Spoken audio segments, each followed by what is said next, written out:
La cache, chapitre 8. Je mets longtemps à m'endormir. J'imagine ma rencontre avec Jolene et les scénarios se multiplient. Dans l'un, j'ai l'air tout à fait cool et je marche vers elle, souriant. Elle me rend mon sourire et les mots nous viennent tout naturellement. Nous sortons du café, main dans la main. Et peu nous importe où nos pas nous mènent, pourvu que nous soyons ensemble. Dans un autre, elle ne travaille plus au café. Elle est partie depuis longtemps et personne ne sait où elle est. Dans un autre encore, je trébuche et fais tomber sur sa guitare le café qu'elle tenait dans sa main. Mais le pire, c'est celui où la vois embrasser un autre gars. Je les suis jusqu'à la marina, où ils sautent à bord de son yacht et disparaissent dans le soleil couchant. Je me concentre sur le premier scénario. Je bloque les autres en écoutant son CD à faible volume, les yeux fermés. Je m'endors finalement et les couleurs de sa musique se mêlent à mes rêves. Le lendemain matin, je prends une longue douche, me brosse les dents avec soin et me coupe le menton en me rasant. Comme je n'ai qu'un duvet sur ma lèvre supérieure, je n'avais aucune raison de me raser le menton. Je colle un morceau de papier mouchoir sur la coupure et dois attendre presque une demi-heure avant de pouvoir le décoller sans que ça se remette à saigner. J'attends un autre quart d'heure avant de partir pour être certain. Lorsque j'arrive chez Javajo, le café a l'air plein. J'attache ma bicyclette et respire profondément avant de rentrer. En fait, seules les tables proches de la fenêtre sont occupées. La guitare est abandonnée dans un coin. Je m'efforce d'avoir l'air cool et vais m'asseoir au fond, dos au mur. J'observe les lieux avec désinvolture. Je la reconnaîtrai en la voyant. Elle me reconnaîtra peut-être elle aussi. Je sens un regard posé sur moi. Lorsque je me tourne, je vois une femme costaude derrière le comptoir qui pointe son index vers l'affiche au-dessus de sa tête. Commandez ici. Ah! Je me lève et marche vers elle, mais je m'arrête, stupéfié, lorsque j'aperçois une épinglette dorée en forme de J sur son tablier. Oh non! Je la fixe bouche bée.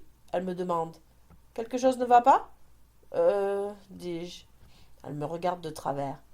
Tu veux commander ou pas? Jolene? Dis-je d'une voix rauque. Pardon? Dit-elle. Je tends le doigt vers son tablier. Êtes-vous Jolene? Écoute, Genot, j'ai autre chose à faire. Si tu ne veux pas commander, je vais retourner à mes affaires. Mais êtes-vous Jolene? Dis-je d'une voix défaillante.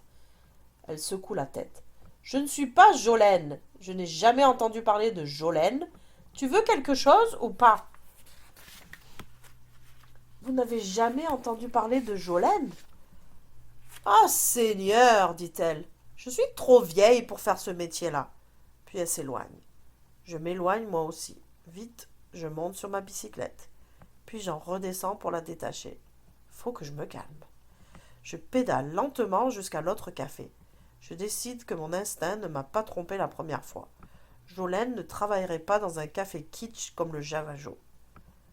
Je suis tout retourné d'avoir pu penser que cette femme était ma Jolene. Lorsque je réussis à effacer ce souvenir, je redresse les épaules. Puis, j'entre d'un pas sûr et me dirige droit vers le comptoir. Et je la vois. Je sais que c'est elle. Elle est blonde, elle est pâle, et ses yeux sont violets. Elle ne ressemble pas à l'image que je m'en suis faite. Mais elle est superbe. Je reconnais sa voix lorsqu'elle me demande: Est-ce que je peux vous aider? Jolene? Ce n'est pas une question. Je ne fais que dire son nom. Elle fronce les sourcils. Est-ce qu'on se connaît? Pas encore, dis-je en souriant. Dit-elle en faisant la moue. Vous voulez un café? Jolene, dis-je. Je m'appelle Zach. Et je suis amoureux de ta musique. Elle bat des paupières, à quelques reprises. Puis sourit timidement. Ma musique? Tu l'as entendue? Je fais oui de la tête à plusieurs reprises. Oh oui, elle est géniale. Son sourire s'élargit. Une fossette se creuse dans sa joue.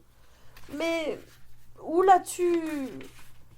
Le gars qui se tient derrière moi l'interrompt brutalement. Hey, je suis pressé. Est-ce qu'on peut être servi ici? Tout le monde se retourne en écarquillant les yeux. Puis une femme accourt derrière le comptoir. Son insigne porte l'inscription gérant. Y a-t-il un problème? Non, répond Jolène. Je parlais avec. La gérante l'interrompt. Nous avons déjà parlé des visites de tes amis. Elle fait signe au gars derrière moi. Je suis désolée. Puis-je prendre votre commande?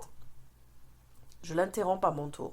Excusez-moi, ce n'est pas la faute de Jolène. Je ne suis pas son amie. Elle lève les sourcils. Et pourtant, vous connaissez son nom. Pour l'amour du ciel, aboie le gars derrière moi. Est-ce que je peux avoir un grand café noir et m'en d'aller d'ici? Bien sûr, dit Jolène gentiment. Tout de suite. Elle se déplace de quelques pas pour verser le café et me demande. Et pour vous, monsieur? Un grand mocha, dis-je. Puis, en regardant le gars impoli droit dans les yeux, j'ajoute. S'il vous plaît. Jolène sourit. La gérante s'éloigne. Le gars prend son café alors que je paye le mien. Jolène me dit. J'ai une pause dans 1 heure. Je serai dehors sous l'auvent. Les 60 minutes qui suivent s'égrènent très lentement. Je bois mon café dehors. Il me laisse un mauvais goût dans la bouche et je vais au dépanneur du coin m'acheter de la gomme. Puis je me promène aux alentours, sans jamais m'éloigner de plus d'une rue. L'heure enfin écoulée, je suis sous l'auvent lorsque Jolène apparaît.